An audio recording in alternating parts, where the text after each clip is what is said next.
तो ये काफी एक ड्यूबियस कंडीशन है पाकिस्तान तहरीके इंसाफ के लिए और डेफिनेटली चेयरमैन पीटीआई के हवाले से भी उन्होंने बात की है। लेकिन ये वही बात आज दिन अनवार के माजी में भी माइनस करने की बातें होती रही हैं कि माइनस नवाज शरीफ, माइनस जरदारी, तो अब पाकिस्तान तहरीके इंसाफ को माइनस चेयरमैन पीटीआई जो कि इस वक्त हैं उनके हवाले से थोड़ी सी मुश्किलात का सामना जो है वो दरकार है। बट एनीवेज सिर्फ एक यही रहनुमा हमें मुश्किल में नजर नहीं आ रहे। मोहन सलाही साहब की गिरफ्तारी के लिए भी हुकूमत ने इंटरपोल से जो है वो राब्ता किया है और फिर मुस्लिम लीग नून के रहनुमा तारड़ साहब ने दावा किया है कि साबिक वज़ीर आज़म नवाज शरीफ की राह में हायल कानूनी रुकावटें दूर हो चुकी हैं। तो किसी के लिए हालात थोड़े साजगार होते हुए हमें नजर आ रहे हैं सियासत और आम इंतखाबात के हवाले से, तो किसी के लिए हमें मामला थोड़े से बेहतर नजर नहीं आ रहे हैं। लेकिन अब क्योंकि कोई भी सियासतदान 5 साल से ज्यादा ना अहल नहीं रहेगा और वो इलेक्शन के लिए कॉन्टेस्ट कर सकेगा, तो यहाँ पर सिचुएशन हमें कहीं ना कहीं जमहूरियत के लिए साजगार होती हुई नजर आ रही है। अच्छा, तारड़ का कहना है ये हम नहीं कह रहे हैं, तो ये स्टेटमेंट को भी हम क्लियर करते चलें, क्योंकि फिर हम देखते हैं कि सोशल मीडिया पर जब हमारे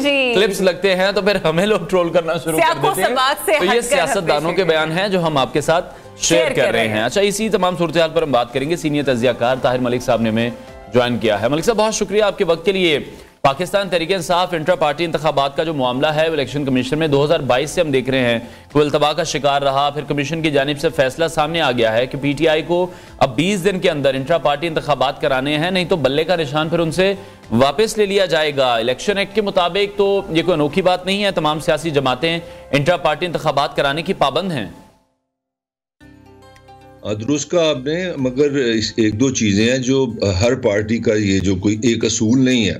हर पार्टी अपना इलेक्शन का सिस्टम खुद डिफाइन करती है और उसी को फॉलो करते हैं। ये एक अहम बात है, मेरे ख्याल बतानी जरूरी है। डिफरेंट पार्टीज में डिफरेंट सिस्टम है। तो अब यहाँ पे जो मसला हो गया वो ये हो गया कि खान अपना जो चेयरमैन पीटीआई है उनके खिलाफ एक एप्लीकेशन भी पड़ी हुई है इलेक्शन कमीशन में, जिसमें कहा गया है कि ये क्योंकि तोशाखाना केस में ये नाहल हो चुके हैं, ये इनको कैद हो गई है, तो ये पार्टी के चेयरमैन भी नहीं रहते, सरबरा भी नहीं रहते।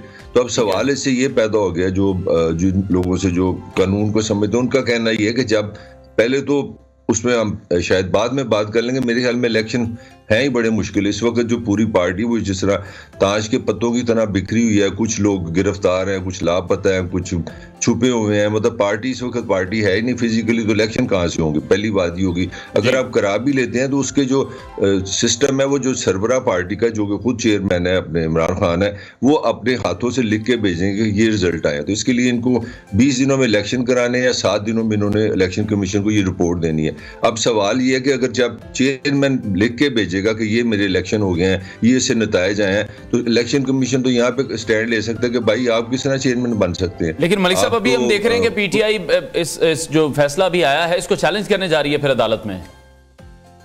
हाँ, वो तो दूसरा प्रोसेस है ना हाई कोर्ट का। मैं तो इलेक्शन कमीशन का प्रोसेस की आप बात कर रहा हूँ। तो मैं जो इसमें समरी ये है मेरी गुफ्तगू की सारी, कि जो पीटीआई इस वक्त इस अजाब में फंसी हुई है कि अगर वो इलेक्शन पे जाते हैं, ये सिस्टम करते हैं, तो कहीं वो ना बल्ला भी जाए और चेयरमैन भी जाए। तो दूसरा उनके पास ये डिस्कशन हो रही है कि अगर चेयरमैन कोई दूसरा आ जाए तो फिर शायद पार्टी के लिए बल्ले का निशान बच जाए। तो ये सारा क्रक्स है। अच्छा ताहिर साहब, एक क्वेश्चन यहाँ पर यह भी आता है कि अगर पाकिस्तान तहरीके इंसाफ के चेयरमैन जो कि इस वक्त जेल में हैं, वो लीडरशिप कंटिन्यू नहीं कर सकते, तो आपको ऑप्शंस क्या नजर आ रही हैं पीटीआई के अंदर कि ये ऑप्शंस हैं कि जिसके ऊपर काम किया जा सकता है और आगे चलकर ये आम इंतखाबात के लिए सूटेबल कैंडिडेट साबित हो सकते हैं? मीनवाइल मुझे ये भी बताएगा, आप लोगों का तासुर ये आ रहा है कि जिस केयर टेकर सेटअप ने और जिस इलेक्शन कमीशन ने 90 रोज के अंदर अंदर आम इंतखाबात करवाने थे, उसने तो इतना इन मामलात को ड्रैग किया, तो ये इलेक्शन कमीशन 20 दिन के हवाले से किस तरीके से बात कर सकता है और 20 दिन के अंदर अंदर एक पार्टी को आप किस तरह से इन मुश्किलात के अंदर डाल सकते हैं? जरा इसके ऊपर भी जवाब दीजिएगा। चले, पहले आपका जो सवाल है उसमें पार्टी के कुछ लोगों से कल मैंने बात भी की, तो उनके मुताबिक एक तो कॉन्सेप्ट ये कॉन्सेप्ट है उस पार्टी के अंदर जो डिस्कशंस हो रही हैं। पहले तो ये है कि जैसे असद कैसर है या शफकत महमूद है या खान मोहम्मद है, ऐसी भी लीडरशिप है जो इतनी अग्रेसिव नहीं है, या 9 मई के वाले से इतना उन पे नाम नहीं है, या वो दूसरे अल्फाजों में समझ लें कि वो इतने ज्यादा एंटी स्टैब्लिश नहीं हुए। तो पार्टी के लिए एक रास्ता ये है कि वो ऐसा एक नाम आगे ले आए जो थोड़ा सा एक्सेप्टेबल हो। ये एक फार्मूला है। दूसरा फार्मूला है वो पीपल्स पार्टी का और PMLN का, कि जब लीडर पकड़ा जाए तो कोई फैमिली से बंदा आ जाए, पिंकी पीनी साहब भी हो सकती हैं, खान साहब की बहन हो सकती हैं, जो हमारा ट्रेडिशन रही है, मैं उससे बात कर रहा हूँ, वो भी हो सकती है। तो तीसरा ये है कि खान साहब खुद अपने आप को कर दें और उसका एक उनको फायदा ये हो सकता है कि जो उनका जो वोटर है, एक चीज आपको समझनी पड़ेगी कि हमारा जो पॉलिटिकल सेटअप है वो लॉ से नहीं चलता, वो आइन से नहीं चलता। हमारा जो वोटर है उसको इस बात की समझ है कि इस वक्त पीटीआई और रियासत आमने सामने खड़े हैं, रियासत ने उनको माफ नहीं करना। तो उन पे जो अटैक हो रहे हैं, इंटरव्यू हो रहे हैं, कभी मानिका आ रहा है, कभी लॉ आ रहा है, तो उनका जो वोटर है या सपोर्टर है उसको एक ही मैसेज है, देखें जी हम उनके साथ ज्यादती हो रही है। तो उनके सपोर्टर्स को तो मैसेज कन्वे हो गया, बट अनवर बाकी लोगों के जो सपोर्टर्स एंड वोटर्स है वो बड़े कंफ्यूज हैं। बिल्कुल मलिक साहब, आपसे यही जानना चाहेंगे पाकिस्तान पीपल्स पार्टी की सियासत को किस तरह से देख रहे हैं? हम बड़े दिनों से डिस्कस कर रहे थे, Asif Zardari, Bilawal, good cop bad cop, लेकिन आसिफ अली जरदारी ने जो स्टेटमेंट दी बिलावल की सियासत के हवाले से, उन्होंने बिलावल की सियासत को ही निगेट कर दिया है। वो कह रहे हैं कि अभी वो लीडरशिप क्वालिटीज बिलावल में मौजूद नहीं है। दूसरी तरफ नवाज शरीफ की सियासत देख रहे हैं, तो लोगों को बड़ी कंफ्यूजन है इस वक्त कि जाना किस तरफ है। नहीं, जरदारी साहब ने कल कंफ्यूजन खत्म करने की कोशिश की है ना, कि इस तरह की बातें बेमानी है कि पाकिस्तान में इलेक्शन होनी चाहिए, अवाम की सियासत होनी चाहिए, इलेक्शन फेयर होनी चाहिए, सारी फजूल सी बातें हैं। कल काजी अपना जरदारी साहब ने ये कहा बच्चा है, बेवकूफ़ है, इस तरह थोड़ा होता है कि इलेक्शन फेयर हो और अवाम के लिए हो।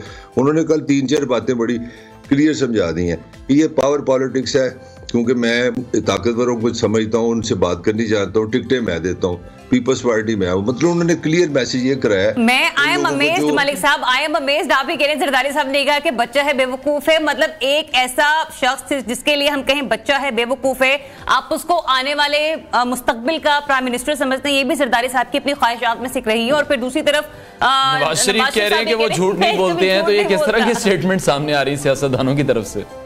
We are confused in fact. उसी तो पै ही गयो, मैं बारी आओ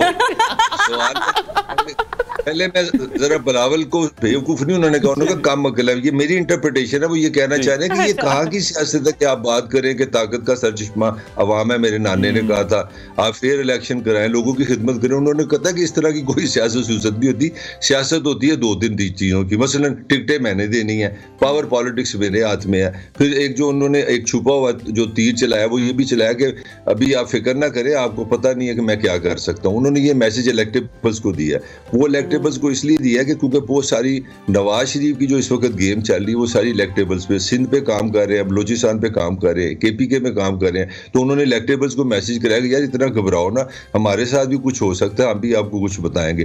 तो जरदारी की जो टिपिकली जो माइंड सेट है वो है पावर पॉलिटिक्स का। आप ताकतवर हल्कों के साथ मिले और पावर का एक स्ट्रक्चर बनाए। कल उनका मैसेज ये था जो आपका वो सवाल है।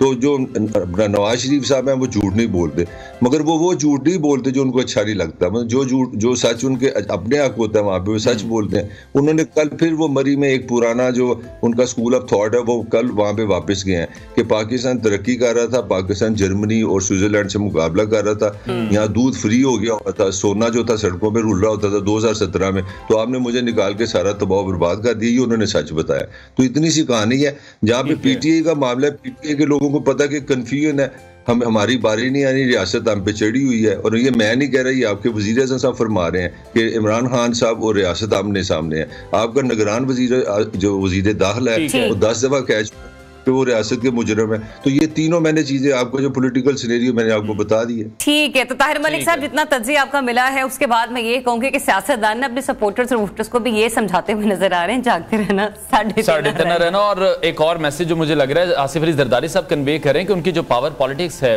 उसको किसी को भी मतलब जो कहते हैं ना कि बिल्कुल ईजी नहीं लेना चाहिए, हल्के में नहीं लेना चाहिए, वो कभी भी पलट के वार कर सकते हैं। लेकिन ये तो आने वाला वक्त ही बताएगा। फिलहाल आने वाला वक्त हमें ये कह रहा है कि छोटी सी ब्रेक ले लें, ब्रेक के बाद वापस आते हैं। Stay tuned Pakistan.